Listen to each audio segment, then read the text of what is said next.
உணவு முறை பழக்கவழக்கங்கள் வாழ்க்கையில ரொம்ப முக்கியம். நம்ம எது மாதிரியான உணவு முறை பழக்கவழக்கங்களை நம்ம கடைபிடிப்போம், இது எது சரி எது தவறு அப்படின்றத நாம நிர்ணயிப்பதிலே பெரிய பிரச்சனை இருக்கு. நம்முடைய முன்னோர்கள் என்ன பண்ணாங்க அப்படின்னு சொன்னா 3 விஷயங்களை கடைபிடிச்சாங்க. மலக்குடல் பலகீனமா இருக்கு அப்படின்னா மலச்சிக்கலை ஏற்படுத்தும் அல்லது வயிற்றுப்போக்கை ஏற்படுத்தும். இடநாடி பிங்கல நாடி என்பது நம்ம உடலை சமச்சீராக வச்சுக்கக்கூடிய நாடிகள். அரூப அறிவியல் பயோக்கு மருத்துவ நிபுணர் பரசு பேசுகிறேன். உணவு முறை பழக்கவழக்கங்கள் ரொம்ப வாழ்க்கையில ரொம்ப முக்கியம். உணவு முறை பழக்கவழக்கங்களால் தான் நிறைய நோய்களும் பல பிரச்சனைகளும் உடம்புக்குள்ள வருது. அதுக்கான காரணம் என்ன, நம்ம எது மாதிரியான உணவு முறை பழக்க வழக்கங்களை நம்ம கடைபிடிப்பது. நம்முடைய பாரம்பரிய மக்கள் சில உணவு முறை பழக்க வழக்கங்களை கடைபிடித்தார்கள். இப்போ தற்காலிக மனிதர்கள் உணவு முறை பழக்க வழக்கங்கள் என்பது முற்றிலும் மாறுபட்டதாக இருக்கு. நம்ம உடம்புக்குள்ள என்ன நிகழ்வுகள் நடக்குது, எது சரி எது தவறு, ஃபாஸ்ட் ஃபுட்டு அது இது இந்த மாதிரிலாம் நிறைய இருக்குது உணவு முறை பழக்க வழக்கங்கள். இது எது சரி எது தவறு அப்படின்றத நாம நிர்ணயிப்பதிலே பெரிய பிரச்சனை இருக்கு. ஜனங்களுக்கு அவசியம் இதை தெரிஞ்சுக்கணும்.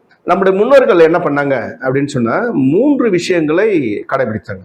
ஒண்ணு என்ன அப்படின்னா, ஒரு பொருள் சிமிலாரிட்டியா இருக்கிறது, அது ஒரு சிமிலரா இருக்கிறது. இப்போ என்னன்னா, அதுக்கு இப்போ உதாரணத்துக்கு மூளை சோர்வு, மூளை சார்ந்த பிரச்சனைகள் இது மாதிரி இருந்ததுன்னா வால்நட்டுன்னு ஒரு பருப்பு, கிட்டத்தட்ட அது மூளையை பார்க்கத்தான் அது பார்க்க தேவையில்லை, அதே மாதிரி இருக்கும். கை கால் குடைச்சல் இருக்குது, எலும்புகளில் பிரச்சனை இருக்குது அப்படின்னா ஆட்டுக்கால் சூப் வச்சு சாப்பிட்ற வழக்கம் இருக்கு. இது மாதிரிலாம் சிமிலரா இருக்கிற பொருளை உணவாக எடுப்பது அப்படின்னு அர்த்தம். இப்போ கண்ணுல ஏதாவது பிரச்சனை அப்படின்னா நேத்திரம் பூண்டு இருக்கு. அந்த நேத்திரம் பூண்டு கண்ணுக்கு சக்தி அளிக்கக்கூடியது. இப்போ அந்த நேத்திரம் பூண்டை என்ன பண்ணுவோம்னா நல்லெண்ணெயிலையோ அல்லது தேங்காய் எண்ணெயிலையோ அந்த நேத்திரம் பூண்டை போட்டு வெயில்ல நல்லா 12 மணி 1 மணிக்கு தினசரி வச்சோம் அப்படின்னா எவ்வளவு நாள் நீங்க சூரிய படம் போடுறீங்களோ அவ்வளவு என்ன எஃபெக்டிவா வேலை செய்யும். அதை நம்ம கண்ணுல ஒரு டிராப்ஸ் போட்டு வந்தோம் அப்படின்னா கண் நோய்கள் என்பது சரியாகும். இதுதான் நம்மளுடைய பாரம்பரிய உணவு முறைகளும் பழக்க வழக்கங்களும் நோய் அணுகுமுறைகளும் இப்படிதான் இருந்தது. கிழங்குகளை தவிர்த்தார்கள், அதிகமாக எடுப்பதை தவிர்த்தார்கள். பெரும்பாலும் என்ன பண்ணாங்கன்னா வைத்தியர் எடுப்பண்ண கருணக்கிழங்கை தவிர வேற எதுவும் சாப்பிடாத அப்படின்னு சொல்லுவாங்க. ஆனா ஏற்கனவே இதுக்கு முன்னாடி உள்ள ஒரு பதிவுல நான் சொல்லியிருக்கேன், ஒன்றை வெட்டி செடி வச்சா எது செடி வருதோ அதை எடுக்கலாம். கிழங்கை பொறுத்தவரையிலும் இஞ்சி மஞ்சள் இதெல்லாம் வெட்டி வச்சா இன்னொரு செடி வரும். இப்போ இது மாதிரியான கிழங்குகளை தவிர்த்தார்கள். தானியங்களையும் கொட்டைகளையும் உணவாக எடுத்தார்கள். இப்போ அரிசியிலிருந்து கேழ்வரகுல இருந்து இதெல்லாம் தானியம் விதைகள் உள்ளது. நெல்லா இருந்தாலும் கேழ்வரகா இருந்தாலும் சோளமாக இருந்தாலும் கம்பாக இருந்தாலும் எல்லாமே என்னன்னா தானியங்கள், விதைகள். இப்ப விதைகளையும் கொட்டைகளையும் உணவாக எடுத்தார்கள். ஆகவே நம்ம எது மாதிரியான உணவுகளை எடுக்கணும் அப்படின்னா இந்த 3 விஷயங்களை நமக்கு முன்னோர்கள் ஃபாலோ பண்ணாங்க. அதுல ஒன்று என்ன அப்படின்னா கிழங்கு மட்டும் அதிகமா எடுக்கிறத தவிர்த்தாங்க. வட்டார பகுதி உணவுகளை எடுக்கிறது. இதுவும் நம்ம ஒரு பதிவுல போட்டிருக்கோம். முன்னாடி பதிவுல நம்ம எந்த பகுதியில வாழறோமோ அந்த பகுதியில் உணவுகளை நாம உணவாக எடுக்கணும். அதுதான் அவங்கள பொறுத்தவரை நாட்டு காய்கறி அப்படின்ற விஷயத்த ஏற்கனவே பதிவு பண்ணியிருக்கிறோம்.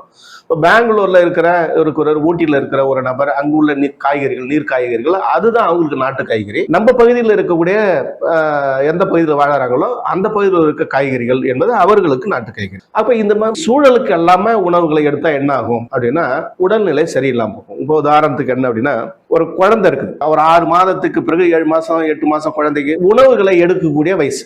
இப்ப இந்த வயதுல பழங்கள் எல்லாம் கொடுப்போம். உங்களே அறியாமல் நடக்கக்கூடிய நிகழ்வு, அதை நீங்க தெளிவா புரிஞ்சுக்கிடணும். இப்போ ஆப்பிள் பழம் இருக்கு. ஆப்பிள் பனிப்பிரதேசங்களை விளையக்கூடியது. அது அங்க உள்ள பகுதி மக்களுக்கு அது சரியான உணவு. ஆகவே பாண்டிச்சேரி கடலூர் இந்த பகுதியில் இருக்கிற நமக்கு, தமிழ்நாட்டில் இருக்கிற நமக்கு அது சரியான உணவு கிடையாது. ஒரு சின்ன உதாரணம் என்னன்னா, ஒரு குழந்தைக்கு தொடர்ந்து ஆப்பிள் பழத்தை ஒரு 5 நாளைக்கு கொடுத்துட்டுவாங்க. 2 நாட்களுக்கு பிறகு ஆட்டோமேட்டிக்கா ஜீரண சம்பந்தமான கோளாறுகளோ அல்லது சளி சம்பந்தமான கோளாறுகளோ 3ஆவது நாள்லயோ அல்ல 5ஆவது நாள்லயோ 7ஆவது நாள்லயோ அந்த குழந்தைக்கு கட்டாய உடல்நிலை சரியில்லாம போகும். ஏன் அப்படின்னா அது ஜீரண தன்மையை நிலை உலைய செய்திடும்.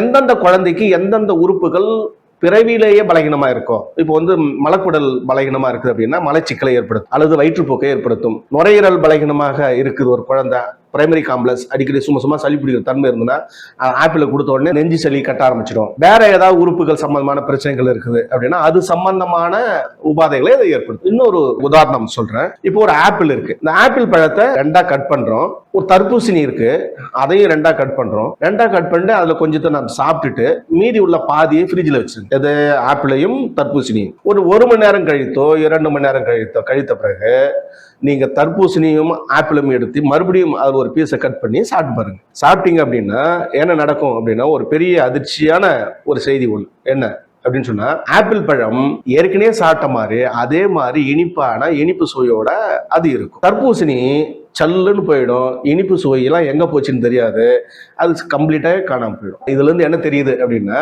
தர்பூசணி வெப்பமண்டல பகுதியில் விளையக்கூடிய ஒரு பொருள், அதனுடைய நியூட்ரியன் சத்து பொருள், அதனுடைய கான்ஸ்டியூஷன் எப்படி இருக்கும் அப்படின்னா இந்த கிளைமேட்டுக்கு ஏற்ற வகையில் இருக்கும். அதான் நம்ம சாப்பிடும்போது ஈஸியா டைஜஸ்ட் ஆகி ஈஸியா ஜீரணம் ஆயிட்டு நம்ம உடம்புக்குள்ள பிரிக்கக்கூடிய வகையில் இருக்கும். ஏன்னா நம்ம உடல் இந்த பகுதி உள்ள காய்கறிகள், இந்த பகுதியில் உள்ள பழங்கள், இதுக்கு ஏற்ற வகையில் ஜீரணத்தன்மைகள், ஜீரண உறுப்புகள் எல்லாமே மாடிஃபை ஆகும். அதுக்கு ஏற்றவாறு நம்ம உடலானது அமைவு பெறும். அதாவது இயற்கை. ஹேபிச்சுவல்னஸ் இஸ் செகண்ட் நேச்சர். பழக்கம் இரண்டாவது இயற்கை அப்படின்றது இன்னொரு பதிவில் உங்களுக்கு விளக்குறேன். ஆகவே ஆப்பிள் பழத்தை அது பனிப்பிரதேசங்கள்ல விளைஞ்ச ஒரு பழம் என்பதால அதனுடைய பயோகெமிக்கல் காம்பனன்ட், உயிர் வேதி பொருட்கள், அணு பிணைப்புகளும் அணு பிரிதலும் எப்படி இருக்கும் அப்படின்னா அதுக்கேற்ற வகையில் இருக்கும். அது நம்மளுடைய உடலுக்கு ஜீரண உறுப்புகளுக்கு உகந்தது அல்ல. இதை தான் நம்ம தெளிவுபடுத்த வேண்டிய முக்கியமான ஒண்ணு. நம்ம என்ன சாப்பிடணும் அப்படின்னு சொன்னா மூன்று சிமிலரா இருக்கக்கூடிய ஒரு பொருளை சாப்பிடணும்னு சொல்றோம். இன்னொரு சின்ன உதாரணம் ஒன்று சொல்றேன்.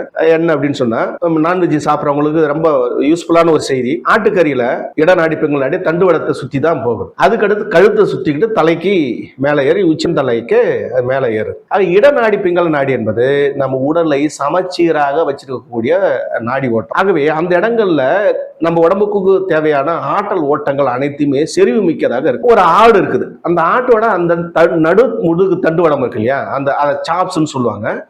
அந்த நடுமுதுகு தண்டுவடத்தை நீங்க சமைச்சு சாப்பிட்டு பாருங்க, அவ்வளவு டேஸ்டா இருக்கும், அவ்வளவும் ஆற்றல் மிக்கது, அவ்வளவும் ருசி மிக்கது அப்படின்ற தெரியப்படுத்துறேன். அதுக்கு அடுத்தது என்னன்னா, அதே ஆட்டோடைய கழுத்து கறியும் அவ்வளவு ஆற்றல் மிக்கது, அவ்வளவும் சக்தி மிக்கது அப்படின்னு அர்த்தம். அதுக்கு அடுத்தது என்னன்னா ஆற்றல் உள்ளது என்னன்னா முன்னங்கால். பின்னங்காலை விட முன்னங்கால் ஆற்றல் மிக்கது. அப்ப முன்னங்காலையும் நம்ம சாப்பிடலாம். நீங்க வேணா பின்னங்கால் தொடையில இருந்து கொஞ்சம் கறி எடுத்து சமைச்சு சாப்பிட்டு பாருங்க. முன்னங்கால் கறியில இருந்து ஒரு நாள் சாப்பிட்டு பாருங்க, ரெண்டுக்குள்ள வித்தியாசம் உங்களுக்கு புரியும். அது சக்க மாதிரி இருக்கும், இது டேஸ்டியா இருக்கும். இதுதான் அரூப அறிவியல். அப்போ ஆற்றல் எங்க கூடுதலா இருக்கும், எங்க குறைவா இருக்கும். ஆகவே அந்த பகுதியில் ஒரே மாதிரி ஒத்ததை இருக்குன்னா அந்த பகுதியில் நாம் உணவாக எடுக்கிற பொழுது நமக்கு பலன் கொடுக்கதாக இருக்கும். இப்பயும் ஹீமோகுளோபின் ரொம்ப குறைவா இருக்கு, மண்ணீரல் வீக்கா இருக்கிறவங்க ஆட்டோட சோரொட்டிய சூப் வச்சு சாப்பிட்றாங்க. சோரொட்டினா ஸ்பிளீன், மண்ணீரல். நாம சூப் வச்சு சாப்பிட்டோம் அப்படின்னா உடல் தேறுகிறது அப்படின்றது இன்னைக்கும் தெளிவான உண்மை. ஆகவே நம்ம உணவு முறை பழக்க வழக்கங்கள் எல்லாமே அப்படிதான் இருந்தது. ஆனா இப்ப இருக்கிற உணவு முறை பழக்க வழக்கங்கள் என்பது வேற இருக்கிறது. அதற்கும் இதற்கும் ஏணி வச்சாலும் எட்டாத அளவுக்கு இருக்கு. அதனால நமக்கு பல நோய்கள், பல பிரச்சனைகளை நம்ம மனித சமூகம் சந்திக்க வேண்டிய சூழ்நிலை இருக்கு. ஆகவே மூன்று சிமிலரா இருக்கக்கூடியது, கிழங்குகளை மேக்சிமம் தவிர்ப்பது, தானியங்களையும் கொட்டைகளையும் உணவாக எடுப்பது, வட்டார பகுதி உணவுகளை எடுப்பது, அதுதான் நமக்கு சரியானது. ஆகவே இவைகளை நம்ம கடைபிடித்தோம் என்றால் நோயற்ற ஆனந்த வாழ்வை பெறலாம் என்பது எனது தாழ்மையான வேண்டுகோள். எல்லோரும் இதை கடைபிடிக்க வேண்டும் என கேட்டுக்கொண்டு முடிக்கிறேன். அன்பு வணக்கம்.